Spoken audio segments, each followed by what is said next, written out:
بسم الله الرحمن الرحیم. دا یو سوال له چا تپوس کړی دی، مسجد ته ننوتو په ټیم کې سلام کول څنګه دی؟ کله بعضې خلک مونځ کوي نو په دې ټیم کې د سلام کولو څه حکم دی؟ ګوره په مسجد کې اکثر خلک مونځ کې مشغوله وي یا په نور اوراد وظایفو کې په تلاوت وغیره کې مشغوله وي. نو که چېرته خلک په مونځ یا په اوراد وغیره کې مشغول نه وي نو بیا خو سلام کولی شي. او که چېرته خلک په مونځ کې یا په اوراد وغیره کې مشغول وي او یا په مسجد کې څوک نشته نو په دې ټیم کې دا الفاظ ووایي: السلام علینا من ربنا وعلى عباد الله الصالحین.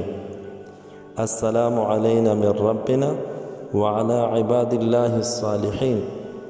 داسې الفاظ د ووایي په سلام کې. خدا الله څه خلک په مونځ کې یا په نور اورادو کې مشغول وي یا په جماعت کې څوک نشته نو بیا دا الفاظ ووایي.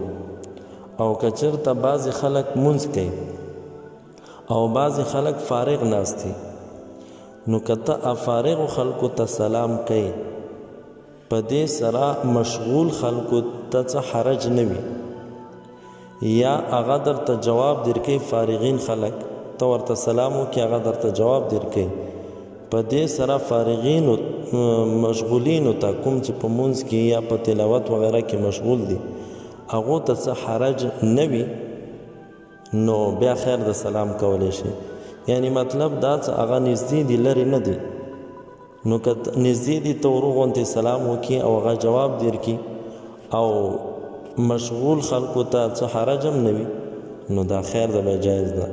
خو که نه ته فارغینو خلکو ته سلام کوي د تا په سلام سره مشغولینو ته حرج وي یا فارغین خلک تا ته جواب درکوي مشغولینو ته په هغې کې حرج او نقصان وي، هغه په مونځ کې یا په تلاوت وغیره کې هغې ته حرج وي ګډوډېږي پکې نو بیا د سلام اجازه ته نشته ده.